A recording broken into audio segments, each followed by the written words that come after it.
This is Basket Case Clubs, CPR Group's podcast where we turn basket case clubs into showcase clubs.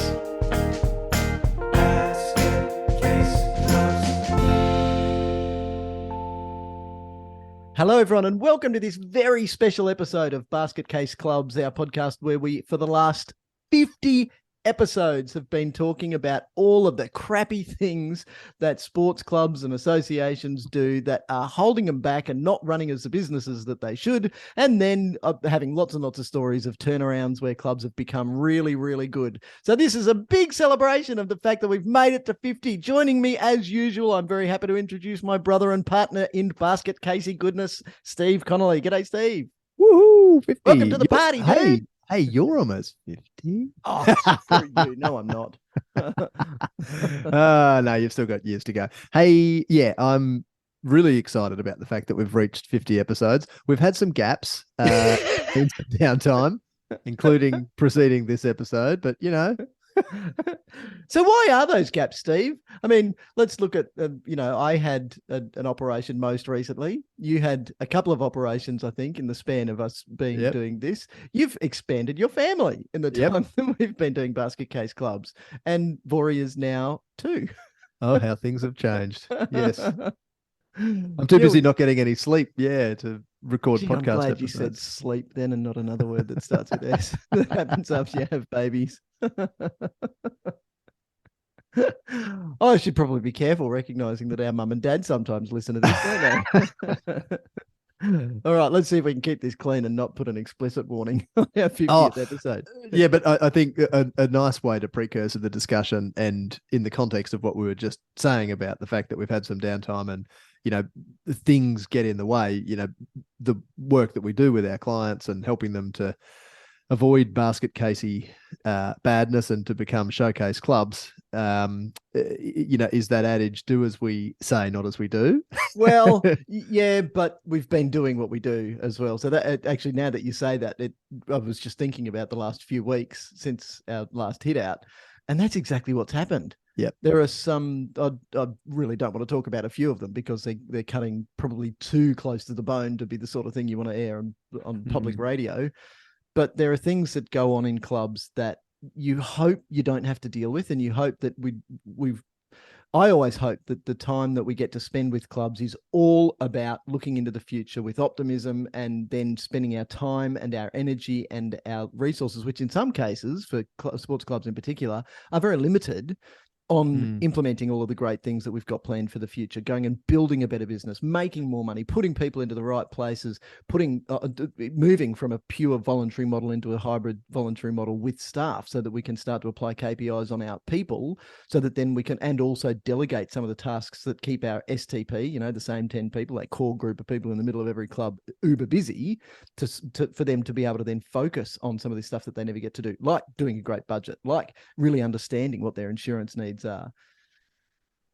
So I'd hoped, Steve, as you and I have been discussing about what we're going to do for our 50th episode. I was going to say 50th anniversary. Well, we can call it our 50th anniversary, our golden episode. golden episode. And I would have loved to have been able to put together a song about basket casey goodness. I'm not at all surprised to hear you say that. Maybe of all the things day that you would like to do, yes. Oh, what a surprise. He wants to write a song. Oh, look, by the time actually, if I start working on it now, we might have it done in time for our 100th episode, because when it comes to that sort of stuff, I'm probably going to be a bit too much of a perfectionist. Oh, I think that G flat was just a little bit late there. I better do another take for the whole thing again. So what we're going to do is we're going to do a blast from the past. We're going to go back and do a really quick flyby of 50 episodes. Well, it's going to be 49 episodes, because I don't think we'll talk about this one apart from doing this one, of what we've been through in the last, we're in over 3 years now. 20, 21, 22. Yeah, March 2020 was our first episode. What was happening in the world in March 2020? Dude, what a good starting point. So March 2020 was really the kickoff. And as you just said, we started basket case clubs because of COVID. And all of a sudden the handbrake kind of got pulled on most of our projects, which meant that we didn't want to not be busy. So we thought, well, let's get busy giving some good stories away, and let's actually pull the trigger on this thing that we've been talking about literally for years. And let's get into it. Let's just start talking about what makes some clubs basket case clubs. And from memory, it was the first and only episode that I've introduced. And the reason that it's the only one is that I introduced it by saying, "Welcome to Basket Case Clubs." There's nothing like an extra L here and there. So that old saying, if you don't want to do a job twice, do a shithouse job the first time. I've succeeded. Yeah. You're welcome. Yeah. Yes. Great. Well done. And look, what's good about our podcast is that you can go back and listen. So I really encourage you to go and listen to just the very beginning of Basket Case Clubs episode 1, where Steve kind of screwed up the introduction. But what was so we don't need to talk about, and I'm really happy that we don't need to talk much about that one anymore, because it was COVID-19 and what your club can do to thrive. It must be something about that episode. That L's supposed to be there. Your club. And so to reflect, and I was reflecting on this only as recently as last night at a strategic planning workshop that I was running, in the clubs that came out of COVID the best were the ones who didn't sit twiddling their thumbs saying, "Oh, woe is me, and COVID's going to ruin our club." And go back and look. I think I've bitched and moaned about this on the podcast a few times over the last 3 years. Go and look at some of the old, certainly on the ABC, there was some reporting on clubs that were bitching and moaning about the decisions of government and how the decisions of government are going to ruin our club, and we can't do this and we can't do that. Yet some clubs said, you know what? We can't do those things, but what can we do? And really, that was the crux of it. And the key in that episode was, don't just sit around twiddling your thumbs. Use this time when you don't have the distractions of a season of sport to get all of the behind the scenes stuff sorted out. And, the good thing is we don't have that anymore because we're now back on the field playing sport. But that message still rings true, that the importance of separating the governance and operations so the people who do governance can stay spending their time in governance.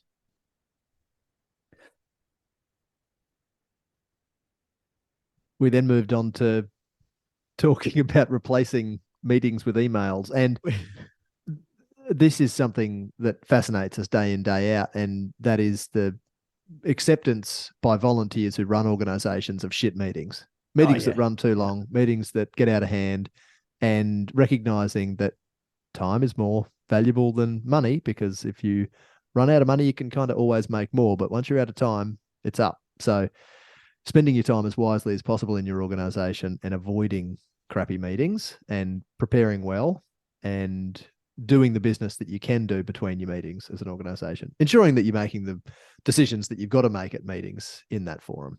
Yep. So before we move on to the next episode, Steve, I want you to give your one tip. What if you could only give one tip to people who are having crappy meetings, and you can interpret crappy however you like? What would that one tip that you'd give them be? Get Meeting Track. Nice plug.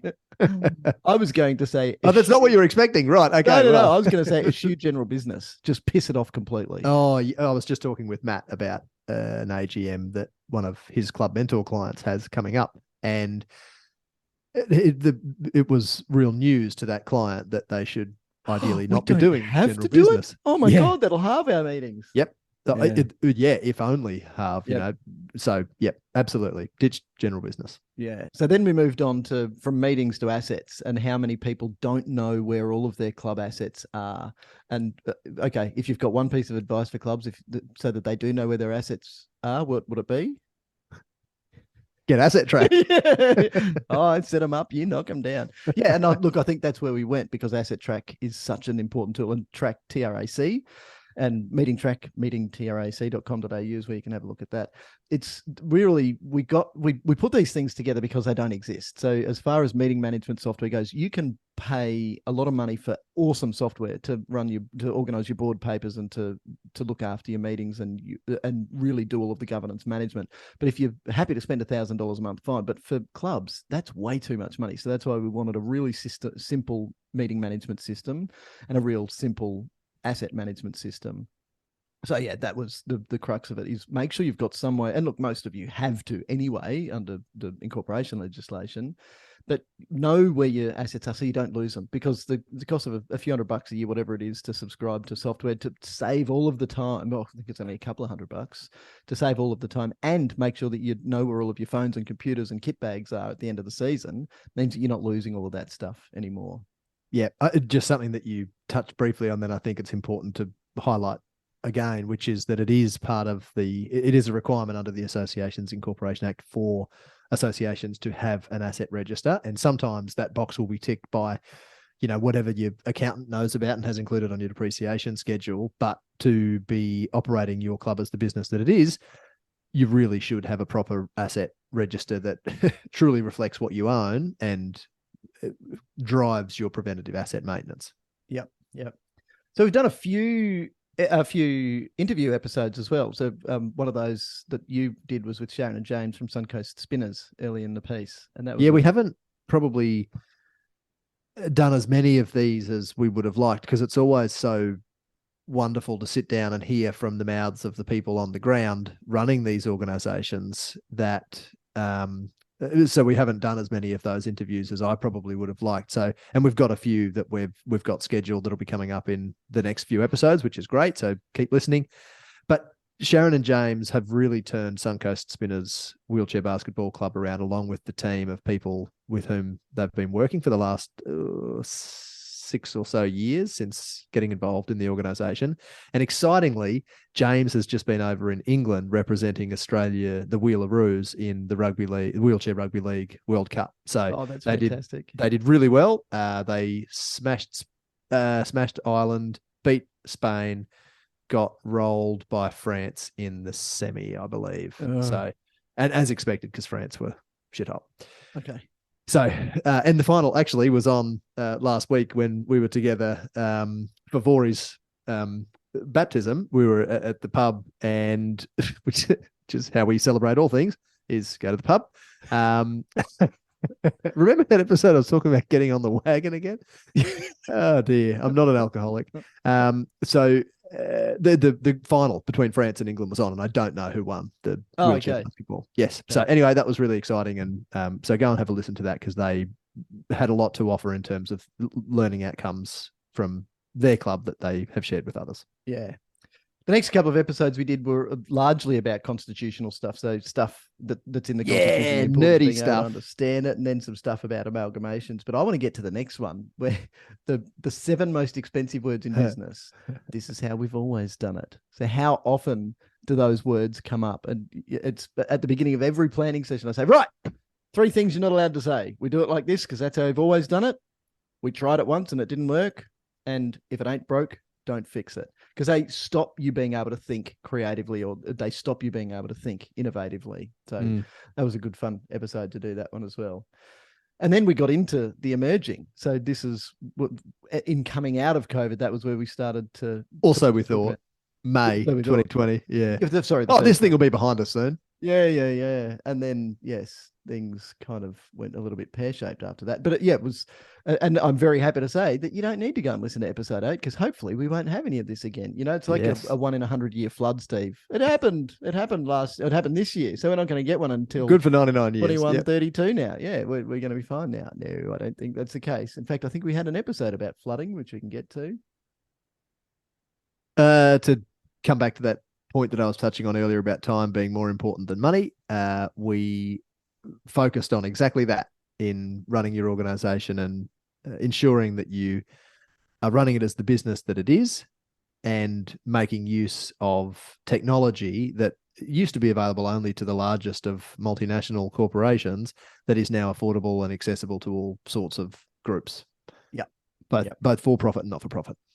Yep, and then we had a couple more interviews. So with Rod from West Baseball and with Rach from Underwood Park Netball, and it's fascinating, as you said. It's so good that we've got contact, and that we've got contacts, and we can share the stories of people who are in exactly the same situation. It's funny how often people think that they're on their own, but then they'll listen to an episode and say, "Oh my God, what she said is exactly what we're going through right now."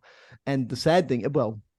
It's sad. It's not sad. It is the thing. This is just how it works. People in committees are going to change. New people are going to come in, and they're going to bring their own unique experiences. And fortunately or unfortunately, again, just how it is, they're not necessarily going to be bringing the right skills that they need to be on a committee or board. And so to hear that we've been through this before, or somebody else has been through this, means that we can look to the other side and know confidently that there is a way out. Yeah, that absolutely. The comment you make about people hearing from their peers, so other organizations that have tried and succeeded in doing things differently, not just doing things the way that they've always done them, Exactly. is highlighted by some work that we're currently doing with a council to showcase organisations within that local government area that have either, prepared for and therefore recovered quickly from flooding, or that were basket case clubs that have turned around to become showcase clubs. So it's so valuable for people who are running clubs that feel as though they're the only ones that are struggling with an issue to hear from other people who have been through the same or similar challenges and are now kicking goals. Yep. So, and then you can go and listen to the episode that you did, the interview you did with Fish, and the interview that Mel and I did with Sally from Towers Jockey Club. And yeah, I was just chuckling about that interview with Fish because that was before he joined our team. Exactly. Yes. So I'm just waiting for everyone else that we've interviewed to come and join the CPR group team at some point as well. But here I was talking about how few interviews we've done, and we had a really good run from 9 or 10 through to 14. It was back when things were starting to open up in 2020. Yeah. So there was a bit of excitement in the air. So sure, go and have a listen to all of these episodes. But one of the pieces of advice that I think is really important is to understand that your role on a sports club committee is very different from your role in a sporting team. So if you're in a sporting team and you run onto the field, you're running onto the field or the court, and it's a zero-sum game. At the end of that game, and it's World Cup time now, so we're seeing a lot of okay, we've got some draws coming, but by the time we get to the pointy end of and teams start going home from the World Cup, get to the round of 16, there will be a winner and there will be a loser. So you can't share the World Cup. There will be one team that holds up the trophy in a couple of weeks, and everyone else will go home. And that's what happens on the field in sport, but it's not how it works in the boardroom. In the boardroom, you can consider advice from other sports, from other clubs in your sport, from non-sport non-profits, from people in council, people in government, people in charities, because the issues that we face as volunteers and volunteer-run organisations are so consistent. So don't think that it's not okay to go and ask for help. Go and have a discussion with other clubs in your league. Take as many networking opportunities as you can, because you'll always learn something. And that something can be as simple as I said before, we've been through something like this. There is help. There is a way out. And it might be a little bit different, but at least you can hear the stories from other people. So that's why we love doing interviews so much, but it doesn't mean you have to wait for an interview. Go and engage, because you're not really in competition with everyone. Then we got to one of my favorite topics, Steve. This episode was called Socks and Sausages. And what this was about is recognizing the value proposition of clubs. And if you don't recognize how you should be setting your fees and what it really costs you to put a player on a field, on a court, in a pool, and you are trying to do fundraising to reduce the cost to the parent or the player themselves, then it's an unsustainable business model. So the hook here is, if you're selling sausages so that people have a cheaper playing experience, then that's unsustainable, because it relies on somebody else to sell sausages to pay for somebody else's kids to play sport. So that was a really critical episode, and believe it or not, one that I was going to say bang on about, no, but we highlight the importance of it, because we don't bang on about anything, do we, Steve? I'm not taking that where it could go. Yeah. Then we started to get into some more nerdy stuff and talked about Queensland's incorporation legislation changes, which were a long time coming, and brought us into line with all other states and territories around the country, as well as, in some respects, with the Corporations Act at the federal level. So some important changes there to be aware of for volunteer board and committee members. Yep. And then we moved through a really important question about the relevance of the different levels of sport. And I think we segued here into a discussion about the federated model of sport and the potential unified or unitary model of sport. So there's an ongoing discussion there. But the one that came after that is our president really a psychopath? So here's a question for you. How often in your role on a committee have you heard somebody accuse somebody else of being something or some personality trait, like this person's a narcissist, or this person is a psychopath, or this person is Machiavellian, and without actually considering what's going on? But in some cases, that really is the case. So one thing that I don't think we talked about in that episode that we've done a bit of work on subsequently is the identity that people get from their role in a committee. There are some people, and this is pretty serious, and you've got to recognize it. So even if you're having some of these discussions, as I just said, go and talk to your peers, recognize that some people take so much out of their role on a committee that it actually they let it define them as a person. They let it they let it define them as part of their very identity. Oh yeah. So somebody may have a job where they don't have a lot of authority at work. They might feel that they're a bit of a shit kicker at work, and they might feel that they have other people who at work who kind of push them around a little bit, maybe not to the extent of it being a workplace bullying claim, but they don't get to call any of the shots. They're really there to do what somebody else says. They may then go home, and the same thing happens in their family life at home. They don't feel that they are a boss. They don't feel that they have autonomy or any control in the decisions of their family.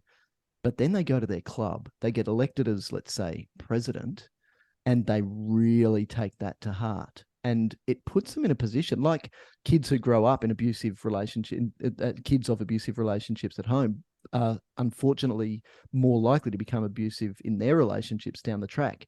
We see the same sort of thing happen here. If people are in a position of weakness at work or at home, they often overcompensate for that in their role in a club committee. So you've got to be really careful. Well, of course, if this is you, you've got to have the self-awareness to identify that in yourself, but you've got to be careful in the way that you engage with people in clubs because of the amount of their identity that comes from their role on a committee.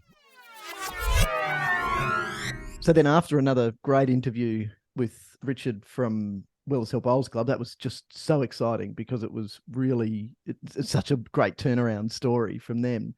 Hold on. I was speaking with a young lady only recently who participated in our grant mastery course. Almost sounded like not grant mastery. This almost sounded like a far better spoken person than I really am there.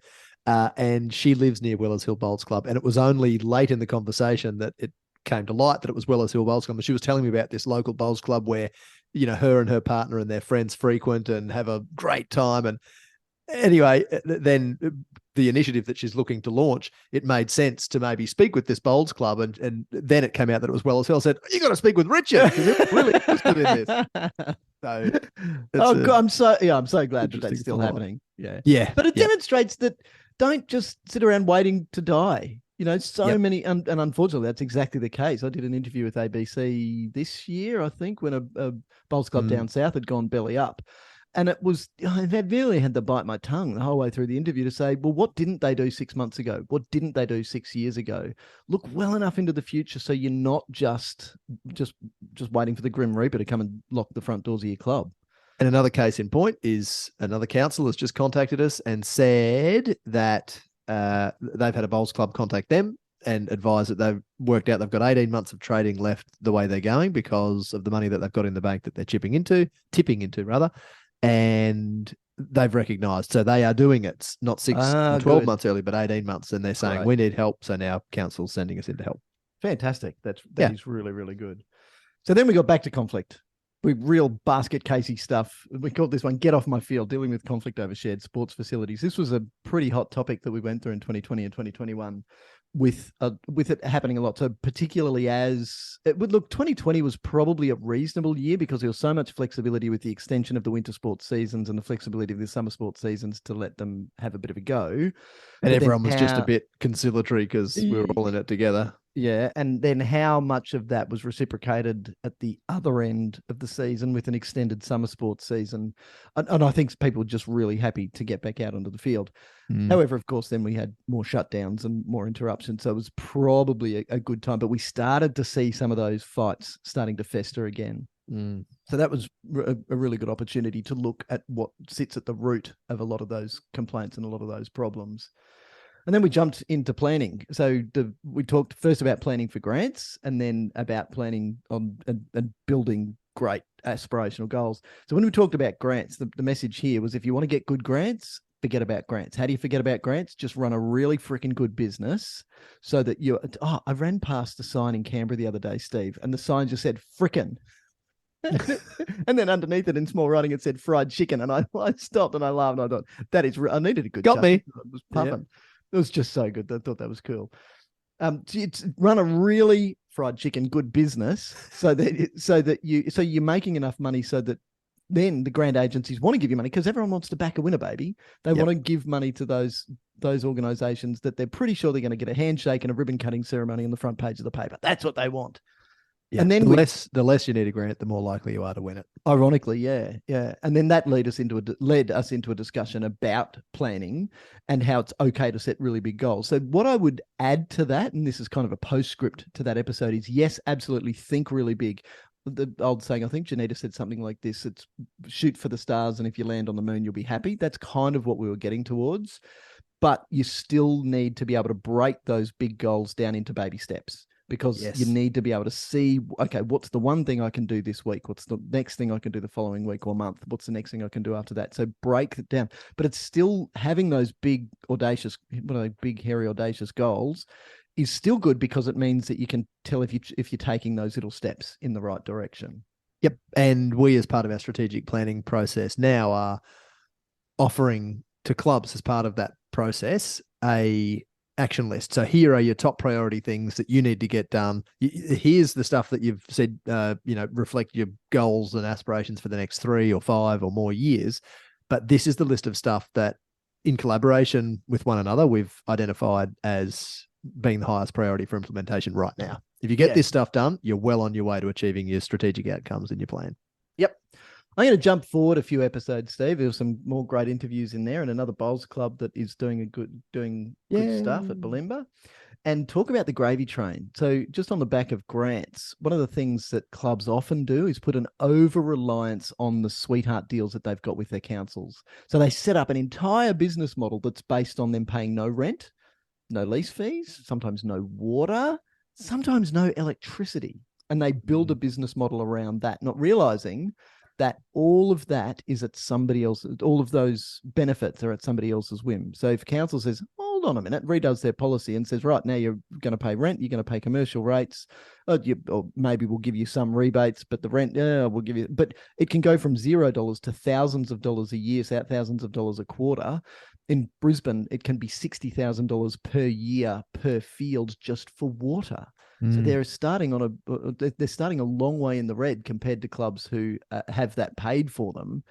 Now, if you set a business model up that can afford to pay $50,000 a year, then and you don't have to for water, then you've got $50,000 extra of cream. So that's $50,000 extra of growth, but it also means that you are a sustainable business. So I thought that was a really important episode to remind everybody about. And the blurb says we get up on our soapbox, which which is presented there as if it's not a usual occurrence. Mike and Steve get up on their Basket Case Club soapbox, so they do. Wouldn't it be boring if we said that for every episode? Because it certainly happens every episode. Yeah, it does. Yep. Then I had a chat with the guys from Sandgate Hawks AFL club, and they've done some fantastic things to become a showcase club. Yeah, which is really good, and going strong still, which is fantastic. Absolutely. Yeah. Then we jumped into AGM season for the first time. I think we've done a few on AGMs. Now, what's interesting, Steve, is that episode is one of the most popular. So it means, and I understand really clearly why that's the case. It's because it happens every year, and there are usually new people involved who've got no idea how to do an AGM. And it just instills a bit of discomfort and anxiety in a lot of people, that formal statutory meeting setting where we've got to do things right, or the bush lawyers, as you know, one of those previous episodes. Yeah, previous episodes will stand up and make you feel like a dickhead, even though they're the dickhead often. But it's all point of view, though, isn't it? Yeah, it is. Yeah. Why is everybody else such an idiot? If you're in a room full of people, you don't know who the idiot is. The formality of AGMs. Yes, it makes people feel uncomfortable. So if you can be well prepared and go into the meeting with confidence and do all of your preparation with confidence, and sometimes that requires our support every year or some years, then it's a much smoother ride for everyone involved, and people can leave feeling happy and positive and getting ready to attack the next year of whatever their activities are successfully. Yep. I'm going to come back to episode 31. No, we'll do it now. So we talked about governance at 30. 31, we talked about an analogy between a committee and the flight crew on a plane. I've since realized that it extends even further beyond that, the analogy between what happens on a commercial airliner and what happens in a club is very similar. But typically, a very large percentage of the plane crashes that occurred up until the year 2000, when they realized that there were these problems, a lot of the plane crashes that occurred there were because of what we call captainitis, where there was a really bad case of poor communication happening in the cockpit because the people who were subordinate to the captain didn't feel happy to speak up. Now, you say, oh, well, that makes sense. Yeah, I understand. But hang on a minute. Because they didn't speak up, planes freaking crashed. People died. People died because they didn't speak up. At least in our world running sport, the risks aren't that great, but they kind of feel like it at the time.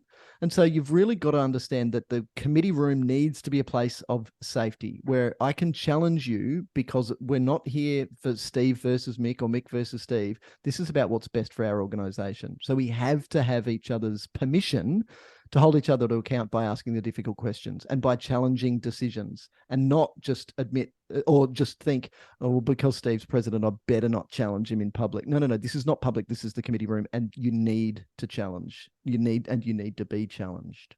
Yep. Fantastic analogy. Unlike many of your other ones. I'm a dad. I'm allowed to tell bad jokes. So again, jumping forward, we then had episode 34 was about an episode for a rainy day. So this was February this year. Yes. When it rained again. And it was, we had so many years of drought, and I kind of feel bad about it, because I remember being in Blackwater many years ago, delivering a session on facility management. And one of the things was about field rotation and making sure that you're doing good enough management of your field based on the resources available. So obviously in a place like Blackwater, where there's very limited water, there's limited that they're allowed to put on a field. So they have to manage it carefully, which means they have to spread use around. And all their water's black anyway. Yeah. Oh, crikey. Oh, you're a dad too. Yes, you're allowed. If you're driving, I hope that you just had a chuckle and an eye roll at that bad one that Steve just told. So I remember kind of throwing something, look, it was cheeky, into the mix. This was 2010.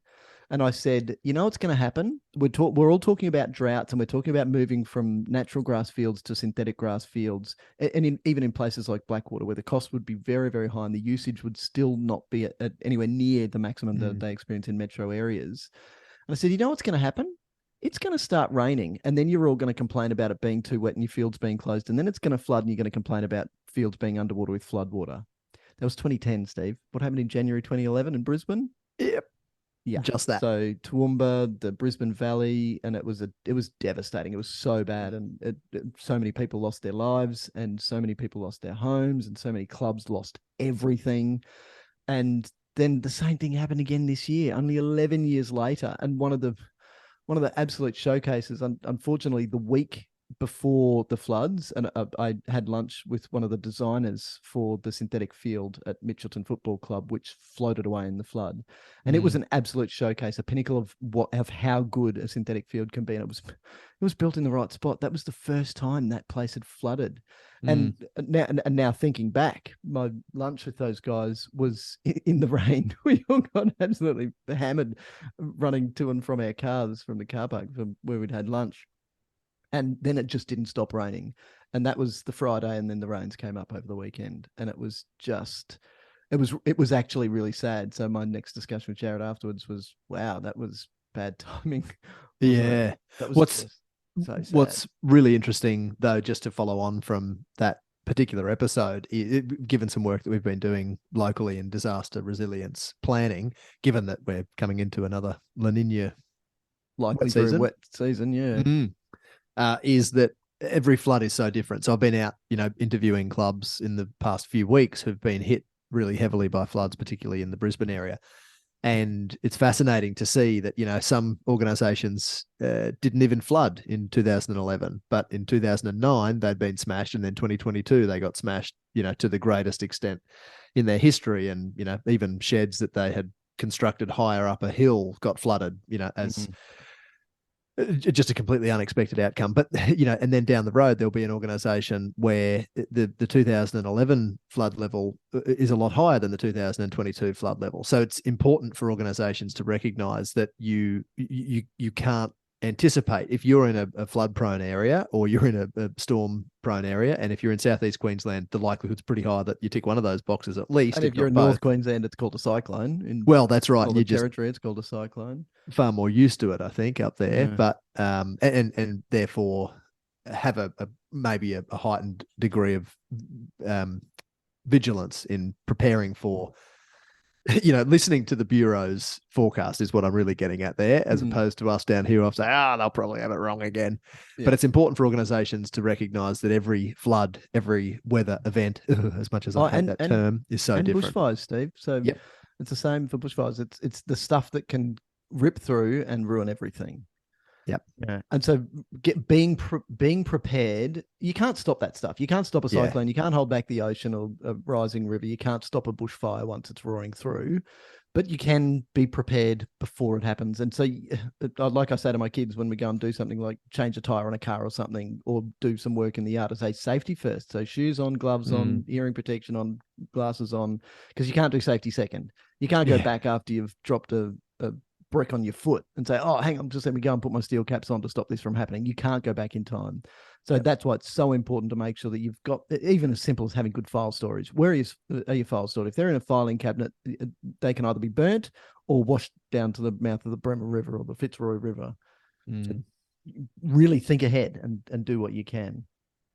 The next episode I want to talk about is where we then bitched and moaned. More bitching and moaning on Basket Case Club. More soapboxy goodness. Yeah, about the dodgy pergola. Do you remember this one? I do. Yeah. I'm still not going to tell you where it was, but I'll tell you it was a tennis club, a tennis club house. And just looking at the dodgy pergola, and I love it because we've got a photo of the dodgy pergola on our website where you can see the rot and the thing falling down. On the inside of the clubhouse, there's still a grainy photo, like a Kodak photo pinned on a photo pinboard of the day that they celebrated the opening of the clubhouse, or the opening of that new pergola. And obviously no work was done on it since. They were wearing short white tennis shorts. I'm going to guess it was probably mid 80s-ish based on the mullet hairstyles in that picture, in the grainy photo. And so just nothing got done. Yet I turned around and saw a sign on the tennis fence saying, please, we need more volunteers to help. For crying out loud, just run a good enough business so you're not putting volunteers and visitors at risk because of the crappy facilities you've got there. Seriously. Yep. Then we got on our soapbox again and talked about pork barreling. And linking to grants again. So this is all part of it. You recognize that if you are planning to do a facility, fine, you can hope for grants, but you should be really planning for it as if grants aren't ever going to happen. Yep. But why in our home life do we say to ourselves, we really need to, if we're going to do an extension on a house, or if we're going to buy a new house, we'll go and finance for it. We'll work out how we're going to be able to fund that ourselves.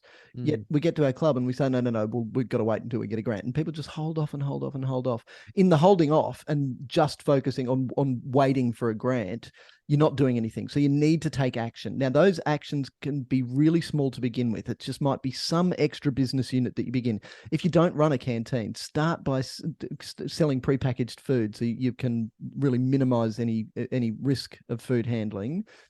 And see how that goes. Start some merchandising and see how that goes. Start some other, what I call business units, as I just said, so that you can start to see if you can build up a little bit. And they might be tiny little bits of extra income, but you're doing something. You're demonstrating that when the grant comes around, you're going to be able to have skin in the game. And I said this at the planning workshop last night.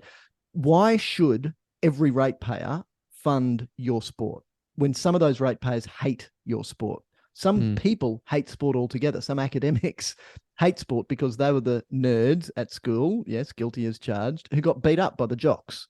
So they don't like sport. And then they get into a position of power. And do you really think they're going to throw money at you, or are they going to throw money at the libraries? Yeah, the libraries are going to get it. So why should every ratepayer fund your sport if you're not going to have any skin in the game? So at least those small steps are moving you in the right direction and allowing you to chip in. It might only be a few $1,000s that you're chipping in, but you've got skin in the game, and that is always looked favourably upon by grantors. Grant agencies. Oh, I really enjoyed our marketing series, Steve, where we started Yeah. talking about marketing for canteens and marketing for members. Well, this ties in nicely with what you were just saying about business units, Mm. revenue stream diversification, and approaching your organization as the business that it is, Yep. and Yeah. therefore marketing it as the business that it is, and to generate the income that it should be generating. Yeah, and we started with canteens because that is that separate business unit, and I've always had since been teaching this sort of stuff, had a bit of a saying that says the only marketing that people do for their canteens is typically unlocking one side of the roller door, unlocking the other side of the roller door, and rolling it up and waiting for the business to come. So yeah, there were a lot of great ideas in there, and about then how to use social media to get the word out, how to work out how many more members you want. So yeah, a lot of really interesting. Oh, yeah, I really enjoyed that series there. Conflicts of interest, we get asked quite regularly by our clients and the volunteers that run the organizations that we're working with. What constitutes a conflict of interest? Along with those changes to the legislation here in Queensland, the incorporation legislation that we touched on earlier, the obligations of committee members to declare or disclose material personal interests in matters that are being considered by their committee has been cleared up, and that's a good help to people in providing a bit of clarity. But sometimes conflicts of interest relate not to matters through which an individual stands to gain financially, but might be, their son or daughter being picked in a certain team, or them traveling to participate in a certain competition, and on the club's coin. And does that really fit within the not-for-profit definition of that organization? So we talk through some of the good, the bad, and the funny in that episode, according to the the title. Yeah, and do you remember that we found that by doing a random? So we found that by picking a state, picking their model rules, and then picking a clause. And it was conflicts of interest. Yeah, that was really good. We're going to have to do that again. That was good. We are going to have to do that again. Yes.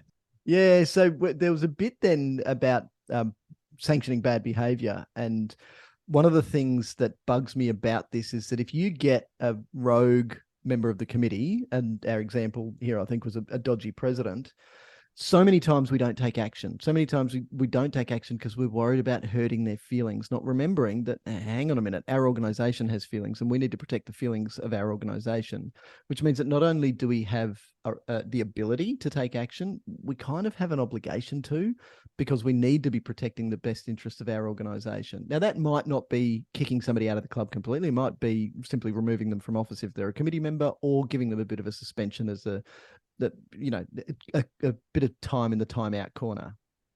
But it's really important not to just sit idly by and watch crappy behavior unravel a club. And like I think I said at the time, I've never met somebody who got involved in their sports club for the purposes of ruining their sports club.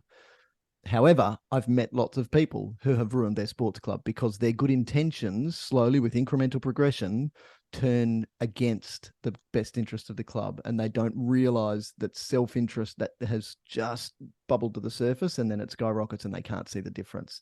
So it's really important to have a sense of self-awareness, isn't it? Yeah. And don't be a dick. Don't be a dick. Yes, just don't be a dick. So we had a few more, and then just very recently, this being our 25th year, it was great to have a chat with Mum and Dad, Steve, to stroll down memory lane. And it was wonderful. Some of the feedback that we had after that, I was at an event the following week, and a bloke from a cycling club came up to me and said, "Oh, that episode was fantastic. I loved it." And we had recorded another one in the meantime. I said, "Oh, you're going to have to tell me which." I said, "The one with Mum and Dad. It was awesome." It was so so it was great. And look, the business has changed shape quite a bit over the last 25 years. And I got to say, Steve, I'm having a great time doing this. And it's not just because you're a nice bloke and I really enjoy working with you. It's because we actually really get to make a difference. We get to talk about things like episode 48 was the price sensitive nature of clubs, but not only, hey, here's a problem, here's how you deal with it. Here's the right way to be thinking if you want to just make a difference and get things going in the right direction. And our previous episode about setting the right fees, we've talked about these things a lot for many years. And while nothing changes, if you don't change anything, nothing's going to change, and you're still going to be in the same situation in 10 years' time if you don't say, hang on a minute, if we want this to be a successful business, because sport is business, massive business, as we've talked about, we're actually going to have to take the lead here. So don't just sit idly by waiting for somebody else to swoop in and be your knight in shining armor and rescue your club from Basket Casey badness. Do something. Take those steps. And there's plenty of great ideas in the last 49 episodes, every single one of which, Steve, I have thoroughly enjoyed making with you. Especially the ones you did with me. Yes. I look forward to the next 50. Yes. So please stick with us on the journey. If you haven't yet joined our newsletter group on our website, you can go to cprgroup.com.au and scroll to the bottom of the page, and a lovely little pop-up will say, hey, join our newsletter subscription list. Follow us on social media. We're always posting very interesting things there. So, and make sure you include LinkedIn in the list there, because that's where we've got a lot of really important messages that we put out there, always with good stories. And until next time, Steve, thank you for being my partner in Basket Casey goodness, and I'll see you for the next episode. See you soon for episode 51. Bye. Bye.